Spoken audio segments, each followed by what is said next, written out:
नमस्कार बच्चों, आप सभी का एक बार फिर से इस ऑनलाइन प्लेटफॉर्म पर हार्दिक स्वागत है। लास्ट टाइम बच्चों हम लोग डिस्कस कर रहे थे इलेक्ट्रॉनिक्स का। इसका इलेक्ट्रॉनिक्स का पहला यूनिट डिस्कस कर रहे थे, इलेक्ट्रॉनिक्स यूनिट फर्स्ट। ठीक है, जिसमें मैंने आप लोगों को जाल के बारे में कुछ इंफॉर्मेशन दी थी और कुछ सोर्स के बारे में मैंने आप लोगों को इंफॉर्मेशन दी थी। नेक्स्ट अब हम लोग आगे चलते हैं। जाल के बाद में कुछ विशेष प्रकार की प्रतिबाधाओं को डिस्कस करें, कुछ विशेष प्रकार की प्रतिबाधाओं को डिस्कस करेंगे जिनसे एक नंबर वाले क्वेश्चन होते हैं ना, जो ए सेक्शन वाले क्वेश्चन होते हैं, वहां इनको पूछा जाता है। ठीक है, तो सबसे पहले आप लोग याद रखोगे, नंबर 1 हम लोग डिस्कस करेंगे रेखीय प्रतिबाधा। रेखीय प्रतिबाधा, ओके, रेखीय प्रतिबाधा। आगे बात समझ में। रेखीय प्रतिबाधा में क्या बोलेंगे कि मेरे पास एक प्रतिबाधा है, मेरे पास एक क्या है, प्रतिबाधा है। ठीक है, एक क्या है, प्रतिबाधा, और उस प्रतिबाधा पर मैं वोल्टेज लगा रहा हूं। उस प्रतिबाधा पर मैं क्या लगा रहा हूं बच्चों, वोल्टेज लगा रहा हूं। ठीक है ना, ऐसे करके मैंने इसके ऊपर वोल्टेज लगाया, क्या लगा दिया, वोल्टेज लगा दिया। और वोल्टेज वो है जिसे हम लोग बदल सकते हैं, वोल्टेज वो है जिसे हम लोग बदल सकते हैं, ये V फॉर वोल्टेज। तो इस प्रतिबाधा में से, इस प्रतिबाधा में से धारा I प्रवाहित होती है।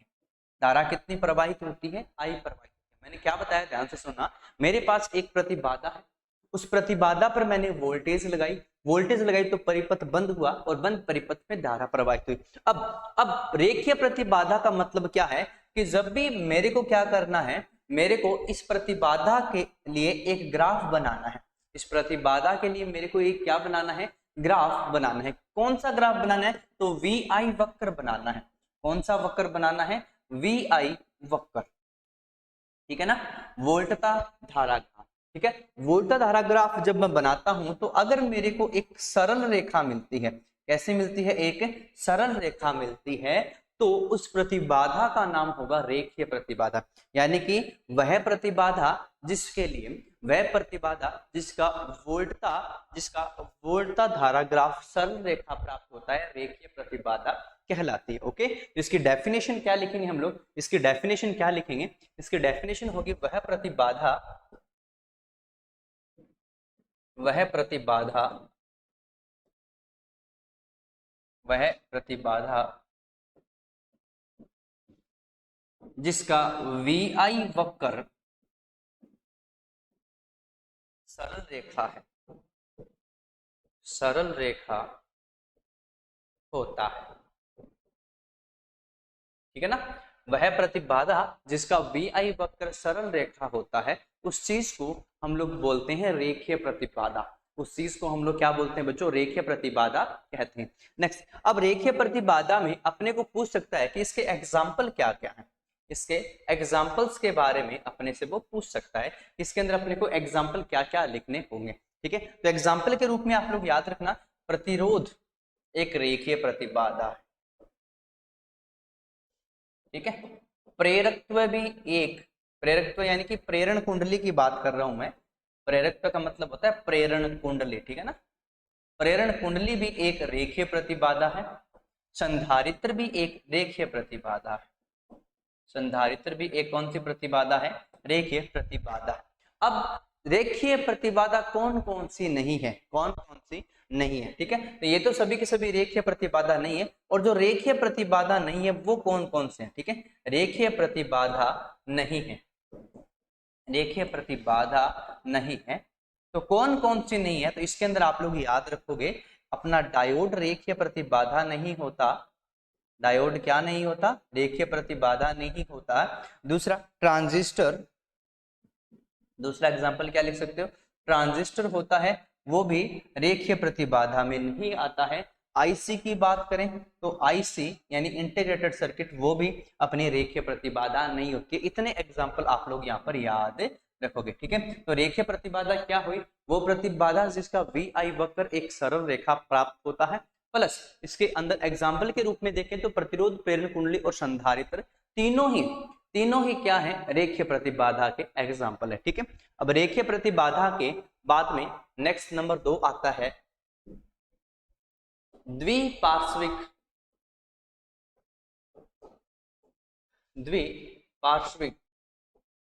प्रतिबाधा।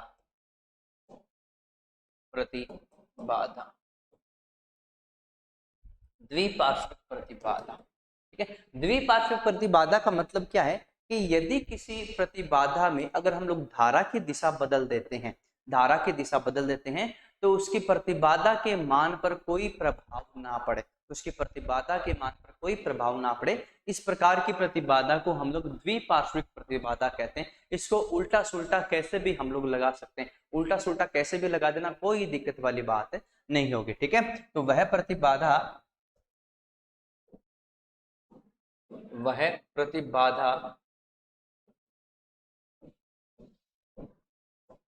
जिसमें धारा की दिशा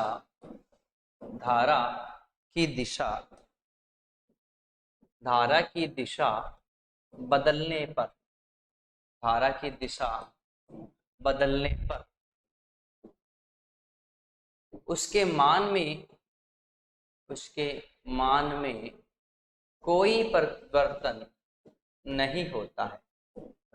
में कोई परिवर्तन नहीं होता है, ठीक है ना। आप लोग क्या याद रखोगे, मैं बता रहा हूं आपको कि वह प्रतिबाधा जिसमें धारा की दिशा बदलने पर उसके मान में कोई परिवर्तन नहीं होता है, तो इसको हम लोग द्विपार्श्विक प्रतिबाधा कहते हैं। क्या कहते हैं, द्विपार्श्विक प्रतिबाधा।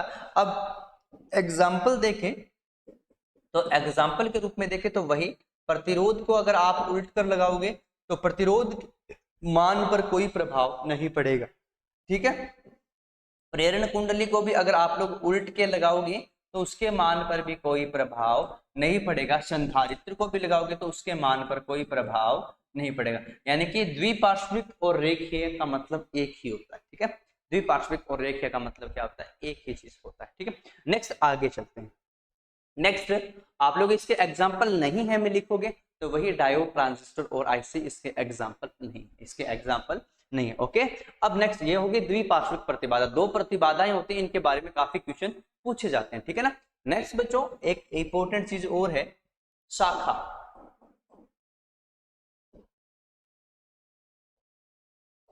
एक डेफिनेशन आती है कि विद्युत परिपथ में शाखा क्या होती है। विद्युत परिपथ में शाखा क्या होती है, इसके अंदर क्या लिखना है, जाल का वह भाग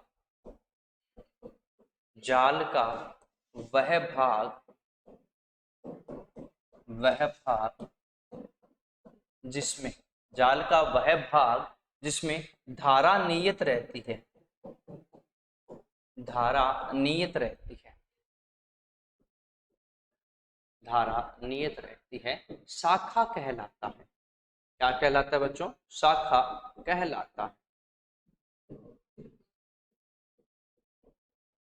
ठीक है, जाल का वह भाग जिसमें धारा नियत रहती है क्या कहलाता है, शाखा कहलाता है। ठीक है, अब एग्जाम्पल के रूप में देखते हैं तो मैंने ये एक सर्किट बना दिया, एक जाल बना दिया, यहाँ पर अपना E1 लगा हुआ है, ये प्लस ये माइनस। ठीक है, यानी कि अपना वोल्टेज स्रोत लगा हुआ है, यहाँ पर एक प्रतिरोध लगा दिया, यहाँ पर एक प्रतिरोध लगा दिया, यहाँ पर एक प्रतिरोध लगा दिया और यहाँ पर भी एक मैंने प्रतिरोध लगा दिया। ओके, और इसको डायरेक्ट मैंने इससे कनेक्ट कर दिया। यहाँ पर इन दोनों के बीच में एक प्रतिरोध लगा दिया, इन दोनों के बीच में भी मैंने एक प्रतिरोध लगा दिया। ओके, तो अब बैटरी से धारा कितनी निकलेगी, I1 धारा निकलेगी। कितनी धारा निकलेगी, I1। ये हो गया अपना R1, ये हो गया अपना R2, ये हो गया अपना R3।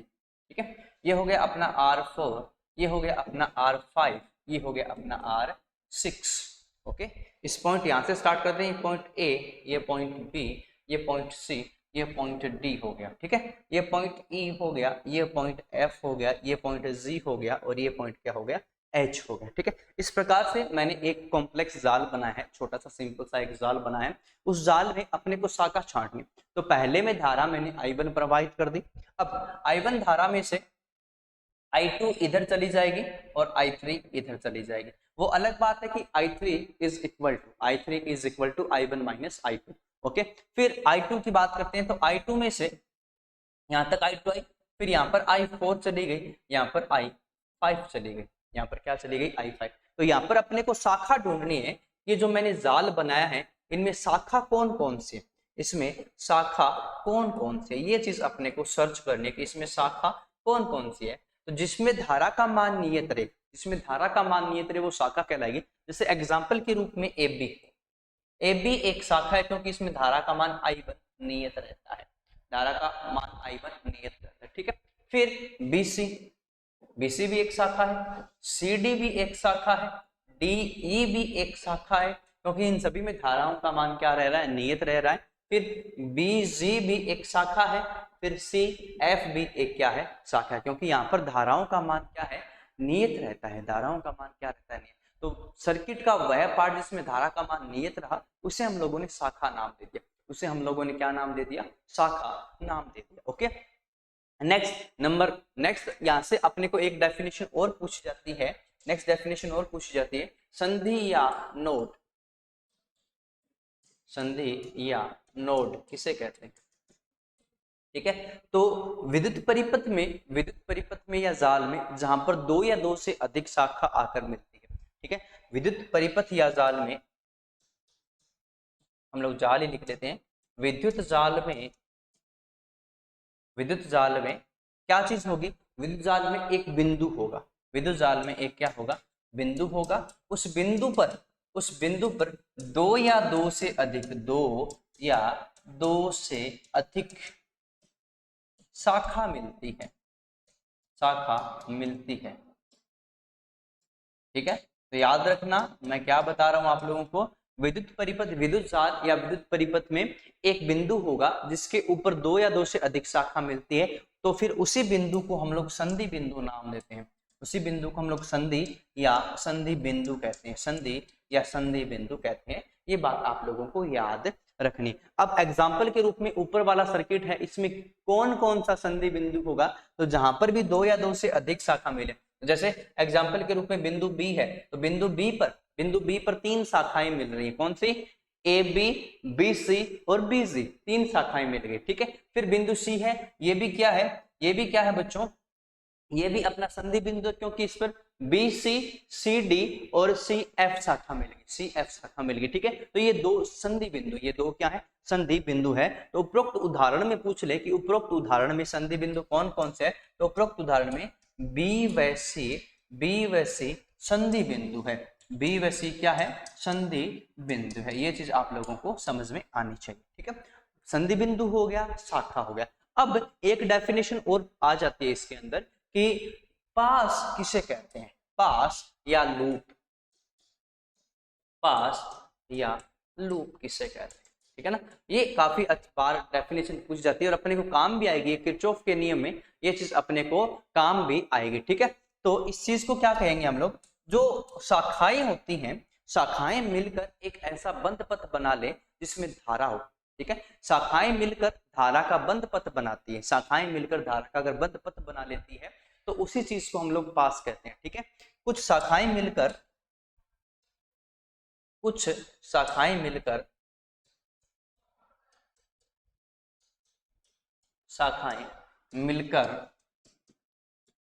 धारा का बंद पथ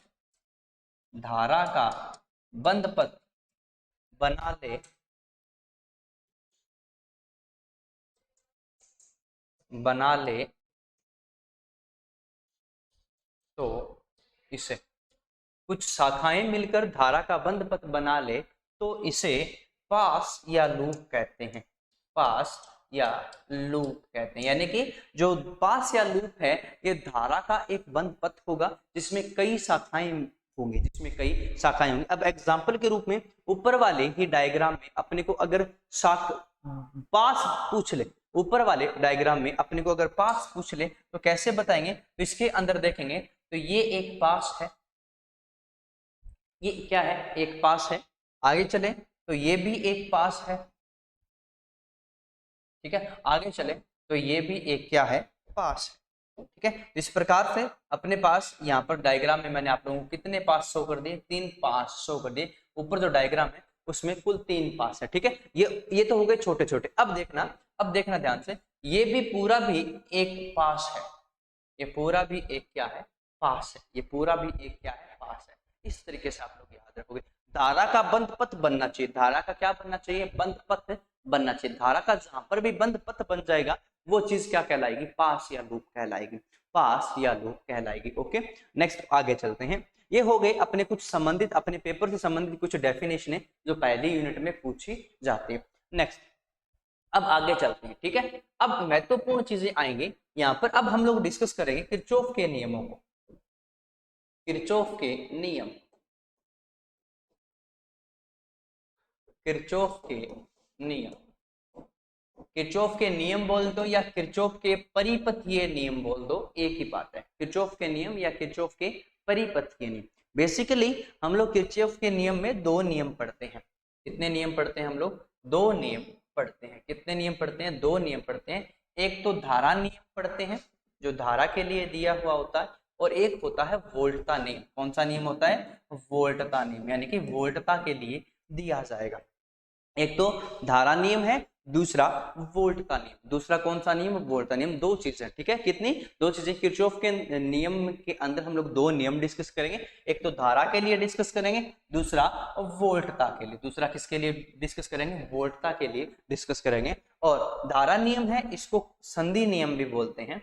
धारा नियम को क्या, कौन सा नियम बोलते हैं, संधि नियम भी बोलते हैं। और जो वोल्टता नियम है इसको पास नियम भी कहते हैं, पास या लूप नियम, पास या लूप नियम। अब ये नियम है क्या क्या, ये नियम है क्या क्या, वो चीज देखो, समझना ध्यान से, ठीक है। तो अगर हम लोग एक नंबर नियम की बात करें, कितने नंबर नियम की बात करें, एक नंबर की, तो पहले को या तो हम लोग बोलते हैं किरचॉफ का प्रथम नियम, किरचॉफ का प्रथम नियम,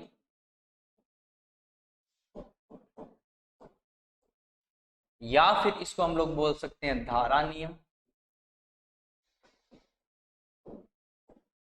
या फिर हम लोग इसको बोल सकते हैं संधि नियम।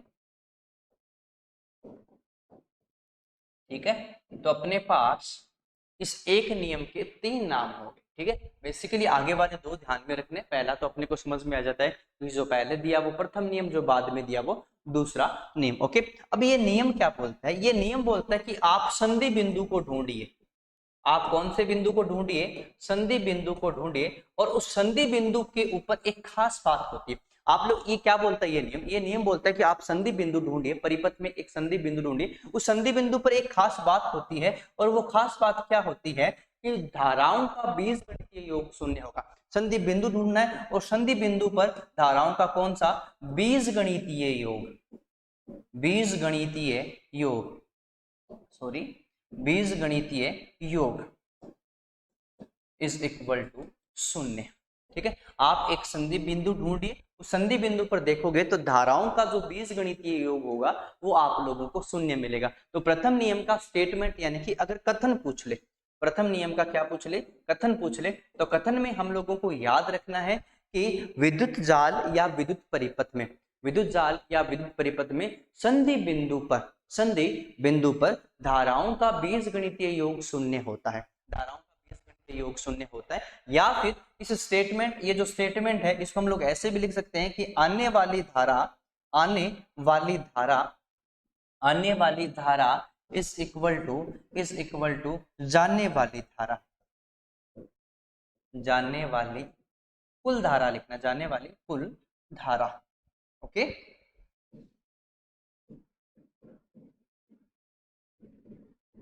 आने वाली कुल धारा, ठीक है, ये चीज समझना ध्यान से, ठीक है। किरचॉफ का प्रथम नियम क्या बोलता है कि आप विद्युत परिपथ में एक संधि बिंदु ढूंढिए, उस संधि बिंदु पर आप लोग धाराओं का बीजगणितीय योग करोगे तो उसका आंसर 0 आएगा। उसका आंसर क्या आएगा, 0 आएगा। इस आंसर जो 0 आ रहा है इसको हम लोग दूसरे तरीके से ऐसे भी लिख सकते हैं कि संधि बिंदु पर आने वाली कुल धारा जाने वाली कुल धारा के बराबर होता है। ठीक है, अब इसमें एक चिन्ह परिपाटी आती है, एक क्या आती है, चिन्ह परिपाटी आती है। इस नियम में हम लोग एक चिन्ह परिपाटी लगाते हैं कि जो आने वाली जो धारा होती है उसको हम लोग पॉजिटिव लिखते हैं। चिन्ह परिपाटी में जो आने वाली जो धारा, ये धारा जो मैंने बताई है इसको हम लोगों को पॉजिटिव लिखना होता है। क्या लिखना होता है, पॉजिटिव। एंड जो जाने वाली धारा होती है, एंड ये जो जाने वाली धारा होती है इसको हम लोग नेगेटिव में लिखते हैं। किस में लिखते हैं? नेगेटिव में लिखते हैं। तो परिपाटी नियम क्या बोल रहा है? चिन्ह परिपाटी इसमें क्या बोलेगा कि आने वाली धारा है उसको पॉजिटिव लिख लो और जो जाने वाली धारा है उसको नेगेटिव में लिख दो। ठीक है, इस प्रकार से आप इनका बीजगणितीय योग कर देना, आपका उत्तर 0 आएगा। आपका उत्तर क्या आएगा? 0। अब इसको समझने के लिए हम लोग एक संधि बिंदु लेते हैं। मान लेते हैं ये एक नोड है, इस नोड पर इधर से धारा आई I1, इधर से चली गई I2, इधर से आई I3, इधर से गई I4 और इधर से इसमें प्रवेश करती है I5। ठीक है, तो टोटल कितनी? 3 धाराएं तो इस बिंदु पर आ रही हैं और 2 धाराएं इस बिंदु से जा रही हैं। 3 धाराएं तो इस बिंदु पर आ रही हैं और 2 धाराएं इस बिंदु से जा रही हैं। ठीक है, तो इस नियम को जब मैं अप्लाई करूंगा, इस नियम को अप्लाई करूंगा कि इसका बीजगणितीय योग 0 कैसे हुआ, तो सबसे पहले पांचों धाराओं को लिख लेंगे। 1 नंबर धारा I1, दूसरी I2, तीसरी I3, चौथी I4 और पांचवी I5 हो गई। ठीक है, इनका योग क्या करना है? शून्य करना है। इनका योग क्या करना है? शून्य करना है। अब इनका योग शून्य कैसे होगा? तो ये बोल रहे हैं कि आने वाले को पॉजिटिव, यानी कि I1 को पॉजिटिव लिखो, I2 नेगेटिव लिखा जाएगा, I3 पॉजिटिव हो गया, I4 नेगेटिव, I5 पॉजिटिव। तो इस प्रकार से अगर हम लोग धाराओं का बीजगणितीय योग करेंगे तो वो बीजगणितीय योग शून्य हो जाएगा। ओके, अब आगे और चलते हैं तो इसको दूसरे नियम में कन्वर्ट करते हैं। तो एक साइड में तो I1 प्लस I3 प्लस वाले को एक साइड में लिख लो और माइनस वालों को एक साइड में लिख दो। ठीक है, तो ये हो जाएगा I2 प्लस I4। तो यहाँ से ये जो ऊपर वाला जो नियम है इसी से निकलता है कि आगत धारा इज इक्वल टू निर्गत धारा। आगत धारा इज इक्वल टू निर्गत धारा, यानी कि जो निवेशी धारा होगी इस संधि बिंदु पर, जो निवेशी धारा होगी वो निर्गत धाराओं के बराबर होगी। निर्गत धारा के क्या होगी? बराबर होगी। ओके, तो ये है अपने किरचॉफ का प्रथम नियम। किरचॉफ का प्रथम नियम जो सर्किट एनालिसिस में अपने को सहायता प्रदान करता है। और आगे चलते हैं तो इसके अंदर ये पूछ लिया जाता है कि ये जो परिपथीय नियम है, ये जो धारा का जो नियम है ये किस पर निर्भर करता है? ये कौन से सिद्धांत को प्रदर्शित करते हैं? क्योंकि ये नियम धारा को बताता है। किसको बताता है? धारा। धारा का मतलब होता है I। क्या होता है? I किसको प्रदर्शित करता है? I किसको प्रदर्शित करता है? I प्रदर्शित करता है dq बटा dt को। I प्रदर्शित करता है dq बटा dt को। किस चीज को प्रदर्शित करता है? dq बटा dt को प्रदर्शित करता है। यानी कि यहां से ये चीज क्या बोल रहा है? यहां से ये चीज बोल रहा है कि धारा में कोई परिवर्तन नहीं होगा, यानी जितना आवेश संधि बिंदु पर आएगा उतना ही आवेश संधि बिंदु से चला जाएगा। ठीक है, धारा का मतलब क्या होता है? धारा का मतलब होता है flow of charge. Flow of charge, ठीक है ना, कि हम लोग जो अपने पास चार्ज होते हैं, जो आवेश होते हैं, उनकी गति को ही हम लोग धारा कहते हैं। उनकी गति को ही हम लोग क्या कहते हैं? धारा कहते हैं। तो जितनी धारा आई उतनी धारा चली गई, इसका मतलब जितना आवेश आया उतना आवेश चला गया। ना आवेश का क्षरण हुआ और ना आवेश बढ़ा, यानी कि ना तो आवेश उत्पन्न होता है और ना ही आवेश यहाँ पर नष्ट होता है। तो इसका मतलब क्या हुआ? इसका मतलब ये हो गया कि ये जो नियम जो है, ये जो नियम है, जो किरचॉफ का प्रथम नियम है, ये आवेश संरक्षण सिद्धांत पर आधारित है। कौन से सिद्धांत पर? आवेश संरक्षण सिद्धांत पर आधारित है। कौन से सिद्धांत पर आधारित है? आवेश संरक्षण सिद्धांत पर आधारित है, या फिर किरचॉफ का प्रथम नियम आवेश संरक्षण सिद्धांत को प्रदर्शित करता है। ओके, तो ये हो गया अपना किरचॉफ का प्रथम नियम कंप्लीट। नेक्स्ट आगे चलते हैं। नेक्स्ट किरचॉफ का द्वितीय नियम नंबर 2 यहां से पूछा जाता है। किरचॉफ का द्वितीय नियम, किरचॉफ का द्वितीय नियम, किरचॉफ का द्वितीय नियम, या फिर इस चीज का दूसरा नाम हम लोग लिखते हैं वोल्टता नियम। वोल्टता नियम, या फिर हम लोग इस चीज को बोलते हैं वोल्टता नियम हो गया, या फिर इस चीज को हम लोग बोलते हैं पास नियम। कौन सा नियम बोलते हैं हम लोग इस चीज को? पास नियम कहते हैं। किरचॉफ का द्वितीय नियम या वोल्टा नियम, या फिर हम लोग इस चीज को बोलते हैं पास नियम। 3 नाम हो गए। कितने नाम हो गए? 3 नाम। अब सबसे पहले देखो यहाँ पर एक नाम आया है पास, यानी कि इसके अंदर अपने को पास चुनना पड़ेगा। ठीक है, सबसे पहली बात यहाँ पर क्या नाम आया है? इस नियम में ही नाम आ गया पास, यानी कि अपने को यहाँ पर एक पास या बंद पथ चुनना होगा। ठीक है ना, धारा का क्या चुनना होगा? बंद पथ। ठीक है, तो इस नियम के अंदर अपने को एक पास चुनना है। पास का मतलब है धारा का बंद पथ, धारा का बंद पथ।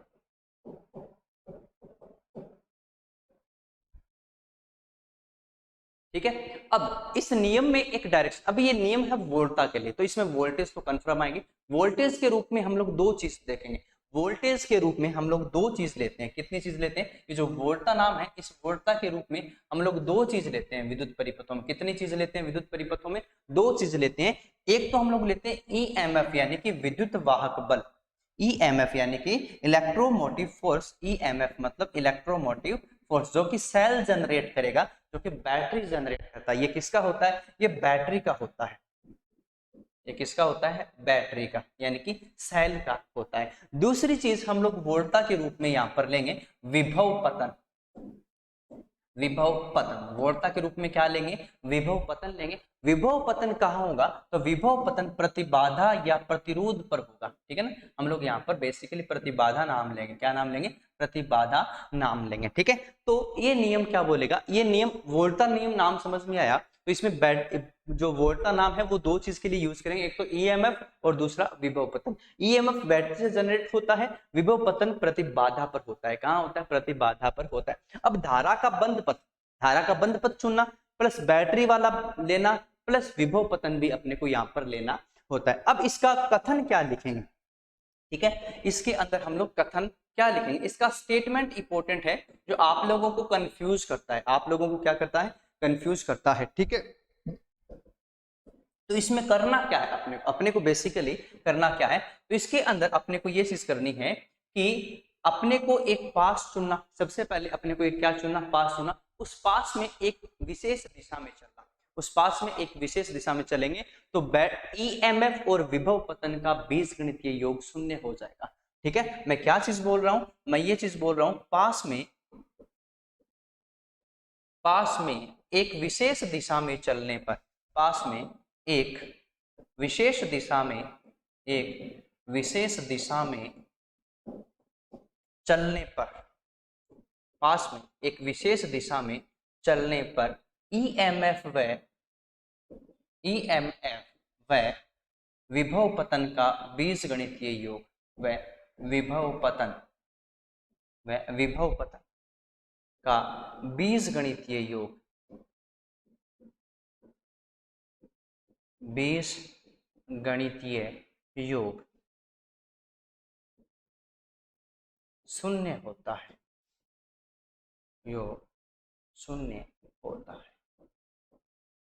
ठीक है, तो इसका स्टेटमेंट देखो कितना इजी है, ज्यादा कोई हार्ड नहीं है, बस सिंपल से आपको बात समझ में आनी चाहिए कि पास में अगर हम एक विशेष दिशा में चलेंगे तो उस विशेष दिशा में चलने पर ईएमएफ व विभव पतनों कर देना है ना, ईएमएफ व विभव पतनों का बीजगणितीय योग शून्य होगा। का बीजगणितीय योग क्या होगा? शून्य। यही किरचॉफ का द्वितीय नियम है। यही किरचॉफ का कौन सा नियम है? द्वितीय नियम है। अब इसको एग्जाम्पल के द्वारा समझते हैं। एक छोटा सा एग्जाम्पल लेते हैं, एक प्रतिरोध और एक बैटरी वाला। एक प्रतिरोध और एक बैटरी वाला। तो मैं क्या करता हूं, मेरे पास एक बैटरी है, सॉरी एक प्रतिरोध है जिसका नाम है R1।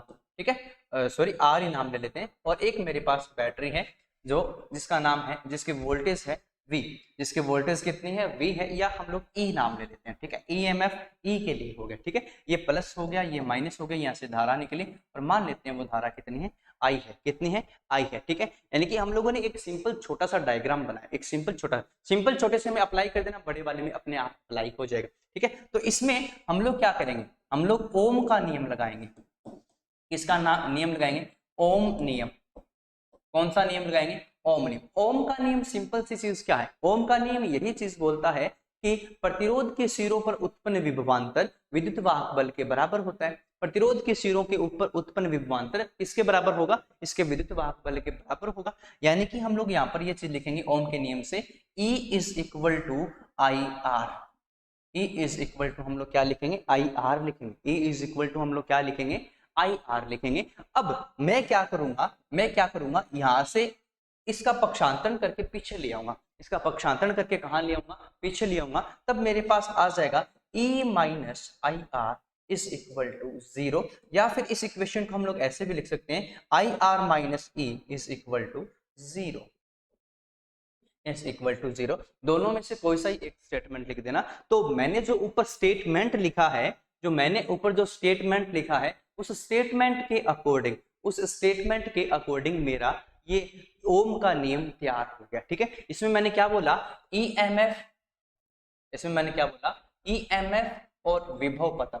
ठीक है, तो ये मेरा विभव पतन हो गया, ये मेरा ईएमएफ हो गया, दोनों का मैंने बीजगणितीय योग किया तो उत्तर मेरा 0 आया। उत्तर मेरा क्या आया, 0 आया। तो यही किरचॉफ का नियम होता है, यही किरचॉफ का क्या होता है, नियम होता है। अब इसमें एक विशेष दिशा के बारे में जानकारी दी जाती है, इसमें एक विशेष दिशा के बारे में जानकारी दी जाती है। ठीक है, इसमें फॉर एग्जाम्पल हम लोगों को धारा की दिशा में, अपने को धारा की दिशा में क्या चूज करनी पड़े, अपनी विशेष दिशा। ठीक है, हमारी ये विशेष दिशा है, ये क्या है, विशेष दिशा।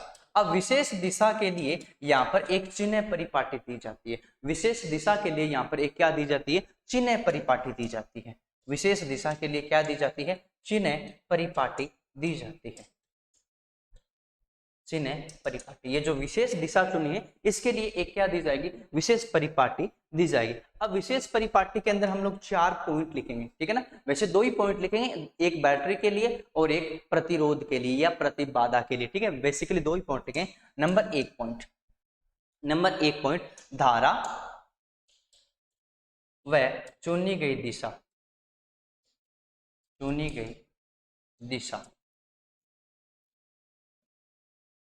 दिशा समान है। ठीक है, मैंने क्या बोला कि धारा की दिशा और चुनी गई दिशा समान है, धारा की दिशा और चुनी गई दिशा समान है, किसमें, प्रतिबाधा में, किसमें, प्रतिबाधा में। अगर प्रतिबाधा में प्रवाहित धारा की दिशा, प्रतिबाधा में प्रवाहित धारा की दिशा और चुनी गई दिशा एक ही है, एक ही दिशा में है, तो प्रतिबाधा पर जो विभव पतन होगा, प्रतिबाधा पर जो क्या होगा बच्चों, विभव पतन होगा, प्रतिबाधा पर क्या होगा, विभव पतन होगा। उस विभव पतन को पॉजिटिव लेना है, उसको क्या लेना है, पॉजिटिव लेना है। जैसे आई आर यहाँ पर पॉजिटिव है, आई आर यहाँ पर क्या है, पॉजिटिव है, आई आर यहाँ पर क्या है, पॉजिटिव है। ठीक है, और इसका विपरीत होगा, या इसके विपरीत माइनस, इसके विपरीत ऋणात्मक लेना है, इसके विपरीत क्या लेना है, ऋणात्मक लेना है।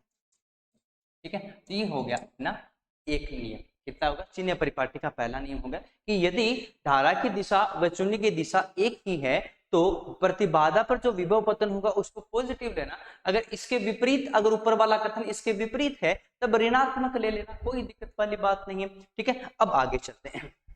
दूसरी बात ये बैटरी के लिए बोलता है, किसके लिए बोलता है, बैटरी के लिए। बैटरी के लिए ये क्या चिन्ह परिपाटी बोलता है कि बैटरी के ईएमएफ को कब पॉजिटिव लेना है और कब नेगेटिव लेना है, कब पॉजिटिव लेना है और कब क्या लेना है बच्चों, अपने को नेगेटिव लेना है, वो चीज देखनी है। ठीक है, तो अब हमारे द्वारा चुनी गई दिशा बैटरी के जिस भी टर्मिनल में प्रवेश करे, बैटरी के जिस भी टर्मिनल में प्रवेश करे उस चीज को, उस टर्मिनल का चिन्ह दे देना। ठीक है ना, चुनी गई दिशा, इसके अंदर सिंपल सा नियम है, चुनी गई दिशा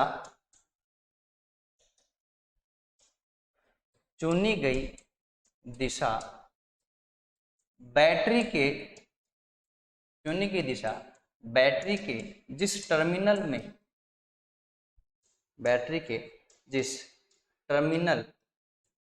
में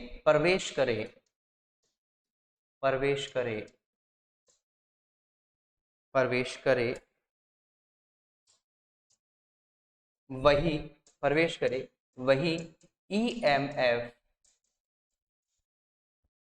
का चिन्ह होगा, वही ईएमएफ का चिन्ह होगा, वही ईएमएफ का क्या होगा, चिन्ह होगा।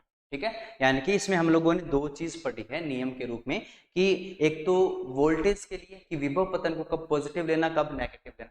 दूसरा हम लोग यहाँ पर पढ़ रहे हैं कि जो ईएमएफ है उसको कब पॉजिटिव लेना है और कब नेगेटिव लेना है। 2 नियम, दोनों में कंफ्यूज बड़ा रहता है। सिंपल से ये 2 बातें याद रख लेना, कभी जीवन भर कंफ्यूज नहीं हो, कभी भी जीवन भर कंफ्यूज नहीं होगे। ठीक है, तो मैं वापस बनाता हूँ एक डायग्राम, वही सिंपल वाला ऊपर वाला एक में अप्लाई करेंगे तो बड़े वाले में आप अपने आप अप्लाई कर सकते हो। ठीक है, ये हम लोगों ने एक बैटरी ली जिसका विद्युत वाहक बल हो गया E।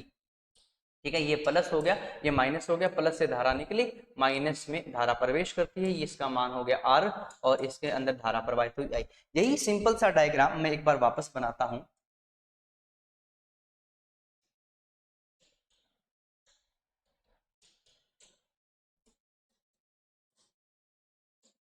ठीक है, अब मेरे को दोनों में एक दूसरे के विपरीत दिशा लेनी। एक बार मैं ये दिशा चूज करता हूं, दूसरी बार मैं ये दिशा चूज करता हूं, यानी कि दिशा दोनों परिपथों में दिशा विपरीत है, दोनों में चुने गए पाथ अलग है।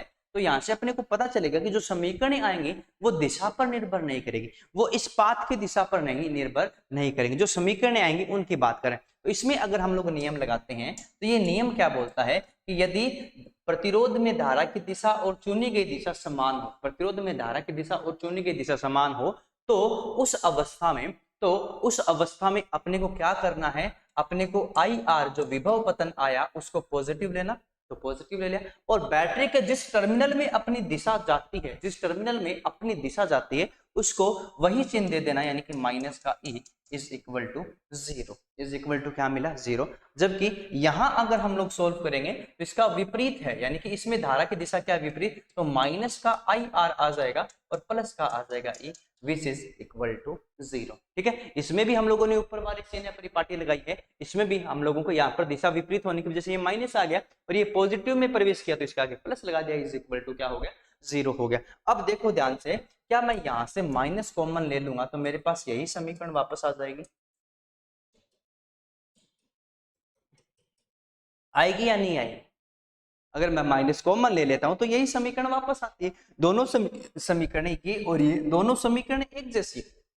इसका मतलब ये जो लूप की जो दिशा है ये अपने समीकरणों को प्रभावित नहीं करेगी, लूप की दिशा ये समीकरणों को प्रभावित नहीं करेगी। अब आगे चलते हैं, ये जो किरचॉफ का नियम है, ये द्वितीय नियम है, ये किस चीज को प्रदर्शित करता है, ये किस चीज को प्रदर्शित करता है, ऐसा क्वेश्चन भी आ सकता है, ऐसा क्वेश्चन भी आ सकता है। तब आप लोगों को याद रखना है, तब आप लोगों को याद रखना है, क्योंकि यहाँ पर हम लोगों ने निकाली है वोल्टता। क्या निकाल ली है? वोल्टता। वोल्टता को हम लोग प्रदर्शित करते हैं V से।